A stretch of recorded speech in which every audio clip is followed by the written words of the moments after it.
Chapter 57. The discomposure of spirits which this extraordinary visit threw Elizabeth into could not be easily overcome, nor could she for many hours learn to think of it less than incessantly. Lady Catherine, it appeared, had actually taken the trouble of this journey from Rosings for the sole purpose of breaking off her supposed engagement with Mr. Darcy. It was a rational scheme, to be sure, but from what the report of their engagement could originate, Elizabeth was at a loss to imagine, till she recollected that his being the intimate friend of Bingley, and her being the sister of Jane, was enough, at a time when the expectation of one wedding made everybody eager for another, to supply the idea. She had not herself forgotten to feel that the marriage of her sister must bring them more frequently together, and her neighbours at Lucas Lodge, therefore, for through their communication with the Collinses the report, she concluded, had reached Lady Catherine, had only set that down as almost certain and immediate, which she had looked forward to as possible at some future time. In revolving Lady Catherine's expressions, however, she could not help feeling some uneasiness as to the possible consequence of her persisting in this interference. From what she had said of her resolution to prevent their marriage, it occurred to Elizabeth that she must meditate an application to her nephew, and how he might take a similar representation of the evils attached to a connection with her she dared not pronounce.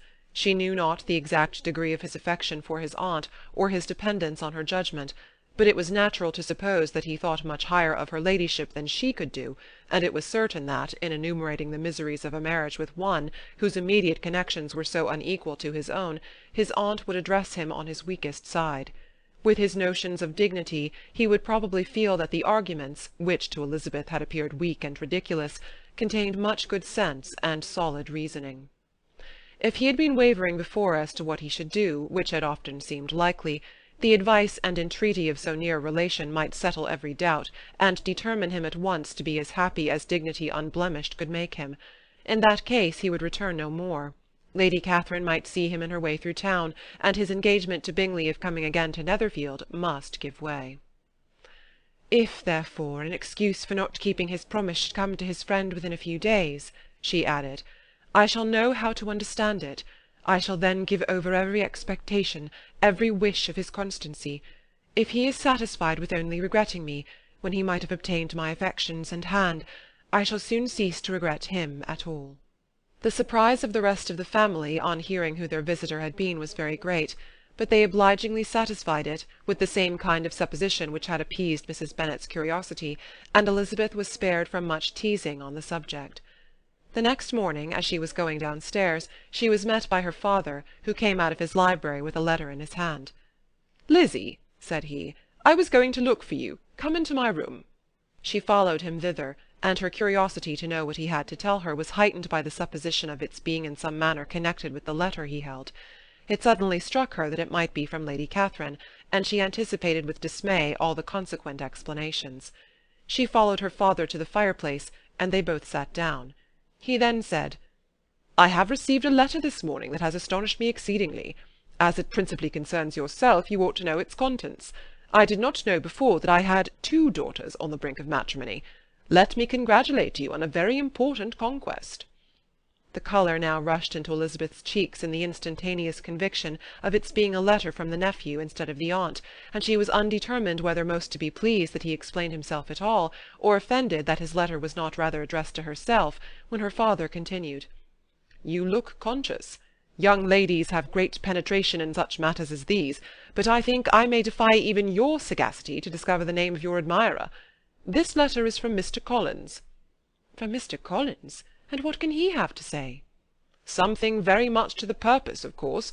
He begins with congratulations on the approaching nuptials of my eldest daughter, of which, it seems, he has been told by some of the good-natured, gossiping Lucases.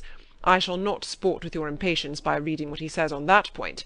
What relates to yourself is as follows. Having thus offered you the sincere congratulations of Mrs. Collins and myself on this happy event, let me now add a short hint on the subject of another, of which we have been advertised by the same authority. Your daughter Elizabeth, it is presumed, will not long bear the name of Bennet after her elder sister has resigned it, and the chosen partner of her fate may be reasonably looked up to as one of the most illustrious personages in this land. Can you possibly guess, Lizzie, who is meant by this? This young gentleman is blessed in a peculiar way with everything the heart of mortal can most desire, splendid property, noble kindred, and extensive patronage. Yet in spite of all these temptations, let me warn my cousin Elizabeth and yourself of what evils you may incur by a precipitate closure with this gentleman's proposals, which of course you'll be inclined to take immediate advantage of. Have you any idea, Lizzie, who this gentleman is? But now it comes out.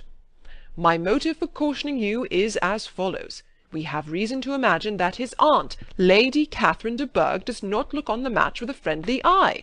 Mr. Darcy, you see, is the man. Now, Lizzie, I think I have surprised you.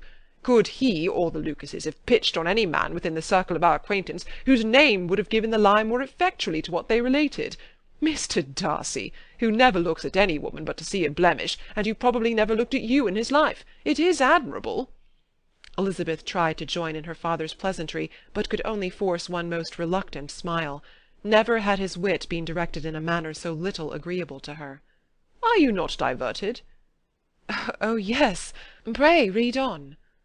After mentioning the likelihood of this marriage to her ladyship last night, she immediately, with her usual condescension, expressed what she felt on the occasion, when it became apparent that on the score of some family objections on the part of my cousin, she would never give her consent to what she termed so disgraceful a match. I thought it my duty to give the speediest intelligence of this to my cousin, that she and her noble admirer may be well aware of what they are about, and not run hastily into a marriage which has not been properly sanctioned. Mr. Collins, moreover, adds, I am truly rejoiced that my cousin Lydia's sad business has been so well hushed up, and am only concerned that their living together before the marriage took place should be so generally known. I must not, however, neglect the duties of my station, or refrain from declaring my amazement at hearing that you received the young couple into your house as soon as they were married. It was an encouragement of vice. Had I been the rector of Longbourn, I should very strenuously have opposed it. You ought certainly to forgive them as a Christian, but never to admit them in your sight, or allow their names to be mentioned in your hearing. That is his notion of Christian forgiveness. The rest of his letter is only about his dear Charlotte's situation, and his expectation of a young olive branch. But, Lizzie, you look as if you did not enjoy it. You are not going to be missish, I hope, and pretend to be affronted at an idle report. For what do we live but to make sport for our neighbours, and laugh at them in our turn?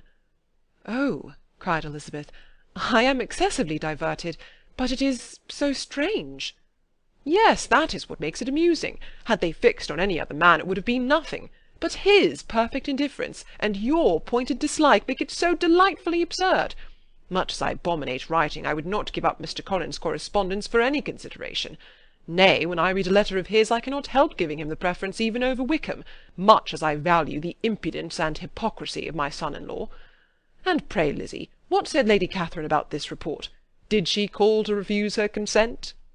To this question his daughter replied only with a laugh, and as it had been asked without the least suspicion, she was not distressed by his repeating it. Elizabeth had never been more at a loss to make her feelings appear what they were not. It was necessary to laugh when she would rather have cried. Her father had most cruelly mortified her by what he said of Mr. Darcy's indifference, and she could do nothing but wonder at such a want of penetration, or fear that perhaps, instead of his seeing too little, she might have fancied too much.